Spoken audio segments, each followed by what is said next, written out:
Hi guys, welcome back to my channel. If you're new here, don't forget to hit that subscription button. If you've been with me from the beginning, I thank you so much for the support. As I mentioned in the previous vlogs, I am doing a tour with a couple, and today I'm going to show them the cultural side of Jamaica, and I'm taking them to a Rasta Indigenous Village.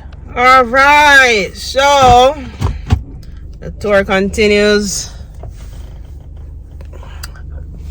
I am bringing them today to a river. People, if you don't see me a vlog, I used to say my head chop out just excuse me, because I have the what is something your name? I have this, like there's something here. But then I go buy a pop socket and put on the back of my phone and it can't fit in it no more, so I have to go try and work around it. But yes, today we're going to the river, and also that river is a river I've been going to for years, ever since I was in high school, and I've spoken about it multiple times. And we're gonna do a Rasta village tour. I really love this Rasta Indigenous Village. I've been up there. It's just very authentic. Like, it's like you get to see how these Rastafarians live, like some real Rastas. So yeah, today should be fun. Oh, this particular river doesn't necessarily have a name, but I tend to park at the gas station in Portobello. That way you can get any little knickknacks at the gas station, which we did, right? You know, water, little snacks here and there. Not that the walk is that far to the river, well, at least not for me, you know. But yeah, you pick up your essentials and then you start the journey. And no guys, this is not the river, but we have to cross this stream before we get to where we're going. So the couple that I'm with, his cousin coincidentally was actually here in Jamaica as well, so we went and we got him and his girlfriend. So like I said, we had to cross the river. Not sure if they told them that we're actually going to a river, because goods come here in Christian Dior Revolution slides, so you know, I had to take them off. You get me? And he was in his white sneakers. But anyways, we made it to the Rasta Indigenous Village, and I don't know if you can see clearly in the corner where the houses are like made on bamboos and then board, so it's like all natural, right? So here at the Rasta Indigenous Village, this village is a group of Rastas that live together in this area, and they do everything themselves. Like, so everything that they use or prepare or whatever they eat, it's grown right here on their property.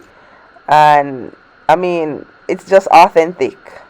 So today for this tour, they're gonna learn about the Rasta culture, as well as there's gonna be a little bit of cooking. Oh guys, look at the structure of the house. You guys saw that? Let me pull it back up for you. Right, and that's bamboo, and they find all of that right alongside the river. But like I was saying, we're gonna be doing a little bit of cooking. They're gonna tell us about the culture, the Rasta culture, as well as just show us around their property. Now, this man right here, now, Rastafarians, some of them, they don't wear shoes. Not all of them, some of them. And this man right here goes by the name of King Toto. He's one of them, along with this guy who does not wear shoes, or they choose not to wear the shoes. And King Toto is one of the elders that is in the village, one of the remaining elders that's in the village, and he makes these drums that you see they're playing right here. And right here where we are is their, I want to, not necessarily tabernacle, but it's their meeting place is what I would call it. But anywho, we're gonna go into the cooking. We're gonna start right there with the cooking. Now, traditionally in Jamaica, this is how food is prepared, on a stone stove with log wood. So the guy right here is chopping the log wood, starting the fire. I don't know if you guys pay attention to the lyrics of the song like I do, but in Bob Marley's No Woman No Cry, he would say, then Georgie would keep the fire burning as it was log wood burning through the night, and then we will cook cornmeal porridge, for which I'll share for you. You know, so it's been around. Anyways, these are our ingredients that we're gonna use. Like I said, all natural ingredients. You know, Americans love to use the term organic, right? And it's actually in small bamboos. Again, I'm just highlighting the use for natural things that are around, and of course, coconut milk. Natural coconut milk. Blend up the coconut, strain off the trash, and this is the coconut milk. So another couple was there along with the four, so they were making the stew, and then the person that I brought would be making the bami along with some other stuff, the aki I should say. So he just put in half of the tomatoes, this half of the green pepper, these are the seasoning, and half of the onions, and this is natural seasoning. So there was no salt added, there were no black pepper added, there's no, you know, and this is gungo peas. I added the gungo peas to the coconut meal, and then I added some corn, right? Then some pumpkin. I added all of the pumpkin along with some, I think the next thing that we have were some sweet potato. So all of these were diced up already for us, and we just added it to the pot, and this would be our vegetable stew. So while they did the stew, we were gonna make bami. So this is the coconut oil, you know, getting the pot hot and ready. Now, for those who don't know, bami is made from cassava. Cassava is a root plant that has been around ever since the time of the Arawaks, aka the Taínos. Now, cassava, you grate it, and then when you grate it, you'll get the juice. Now, you don't drink that. That's usually what they leave to make starch, and they use that to help you iron your clothes. Now, my understanding is that whatever is left, they bake it in an oven, and then they bake it in a circular bread form, and then the bread, when it's finished baked, then you can soak it in coconut oil like this was done. Now coconut oil, coconut milk, and you get these cakes, and you know, now we're frying them, right? So that's my understanding of bami.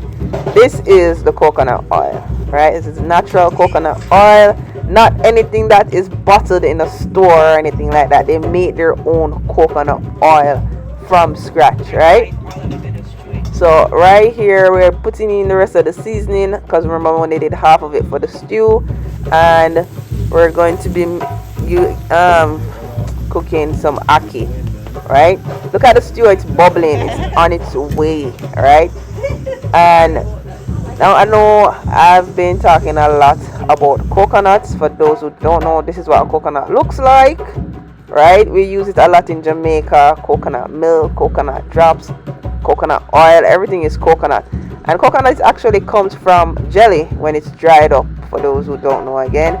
We also gave them some tangerine in the meanwhile, just so they could taste it, have an idea of the different fruits that are here, show them what a breadfruit is, show them what calabash is, because some of the dish that they have here, as in like plates, they use it from calabash, right? So they have a big calabash tree. Believe this was custard, I'm not sure, so don't quote me on that, but they did use that. And then this now is the aki. Like I said, we'll be preparing aki. Now for those who don't know, again, aki has to be opened like this on the tree before you pick it to prepare it, right? So when it's on the tree and it's closed like this, do not pick it, do not force open it. Why? Because there's something called Jamaican vomiting sickness that occurs when person eats the unripe aki, right? Also, if you boil the aki, whatever water you boil it in, you throw that away. You don't use that water to boil any ground provisions or any rice or anything like that. Now, the toxin in this is called hypoglycine, and what you can get is vomiting, tummy aches. There's no fever, there's no diarrhea, and in severe cases you can even get seizures. So this is how it looks when it's boiled and cooked down already, and all that we're gonna do is just season it down and cook it down some more, right? So again, I don't know, I knew about Jamaican food poisoning or Jamaica vomiting sickness or aki food poisoning, but not a lot of people know about it. And I mean, at this point, the stew and the aki was pretty much ready. He was in the kitchen preparing some pak choy, and then he was gonna plate it and bring it out. Right now, we're gonna learn about their history. She spoke about Ethiopia, and Ethiopia being one of the homes for Rastafarians because it was one of the places that was not colonized by anyone. They also spoke about how Haile Selassie, who was a 225th descendant from King Solomon, and that he is their true emperor. And this was brought down to them by Leonard P. Howell, who was a follower of Marcus Garvey, and he had declared Haile Selassie as the true divine emperor, right? And he began to preach to persons and sell the picture of grand coronation, and so that led to large followings. And they had a village that was created in Silgerville in St. Catherine, was called the Pinnacle, right? This was one of the first free village that was created following emancipation. And at this village they had bakeries, and they had like their own shoemaker. And back then this was a big thing. It was a very big thing. And I guess the government saw this, and in my opinion, I guess they were scared by it, and they destroyed the village in 1954. This led to a lot of them probably moving to Kingston and other places, and eventually that got destroyed as well. And out of that grew different forms of Rastafarianism, because when each village got destroyed, it got destroyed along with families and a lot of other stuff. So like I said, they continued their tradition, and that led to a group of Rastafarians known as the Boba Shanti group. And these Rastafarians, they carry themselves like priests. They dressed in long robes, and they have the turban, and they maintain the traditional Sabbath. And there's so much more to be learned about them. And you come up here, you'll learn a lot more about the history, and they tell you more. I'm not gonna go in any more further details. If you guys want to know, you should definitely book the tour. This is definitely something that I think everybody should try and experience and try to learn about their history. Like Marcus Garvey says, a people without knowledge of their past history, origin, and culture is like a tree without roots. So guys, you have to know your culture, you have to know where you're coming from before you can know where you're going, right? And that's just my 2 cents. At this point, I went to check on the food, and he was just finishing up plating it. And look at it, guys, all natural. Now this is a culinary experience like no other. Like, they made their own food, and now they're gonna have it. And so they are the chefs. So if it tastes bad, I mean, I'm with them. Wow. And like I said, guys, there's no salt, there's no black pepper. It's just natural seasoning and all natural food. Now, like I said, this is a culinary experience that is like no other. I don't know anywhere else that does this. And they serve it on, guess what, bamboo, right? And just like how they use the bamboo here is how they would use the calabash. And look at it, we got the aki, we got the pak chow, we got the vegetables, you guys like we got the bami, and they all enjoyed it. You like it? Do you like it? Good. Yeah. One of the other things that we did when we were there is that King Toto showed us how he made his drums, right? So King Toto is from one of the spiritual tribe, Kumina, out of Congo. Again, guys, don't quote me on this. When you guys go there, you can probably verify all of this better for me. But I'm pretty sure he's from the spiritual tribe, Kumina, right? Outside of them having, this is the area where he makes his drums, and he showed us his tools and how he does it. He says he just knocks it until the right depth is acquired. There is also a farm that they have, which is where the produce that we cooked today was from, and they also have a weed farm. However, unfortunately, when we came, they had just finished picking all of the weed, and so there was nothing around there, so we didn't go around there. And they also make natural soaps and oils and stuff like that. So if it is that you want to purchase any of that or just support them, then you can do that as well. They also have a lot of art on display around the place, and I really enjoyed all of them, if not the majority, right? This one especially, which is Emperor Haile Selassie, I thought this one was very beautiful. And they also had this one, which was like a bong. And that's the calabash as well that they would make the bonfire. And this one was just very unique. But this one was my favorite. It's like a river goddess. I feel like this is me. This is my energy. Always in the water. See them abs? See them abs. Woo! Black Empress.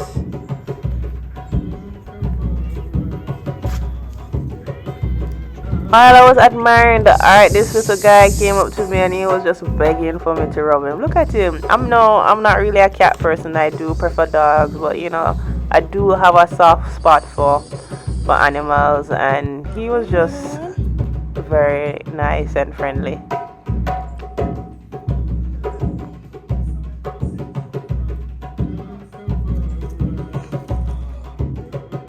Well, guys, I mean, that's pretty much it on the Indigenous Village.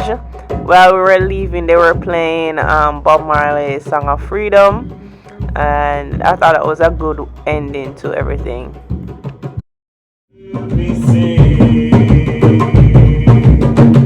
another song of freedom.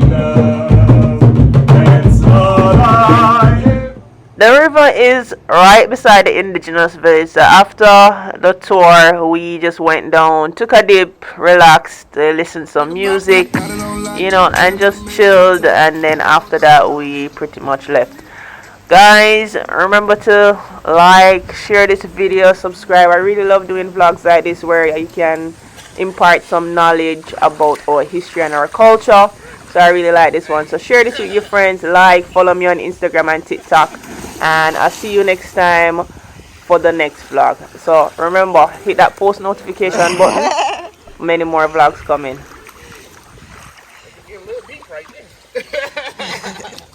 How you feel though, Flo?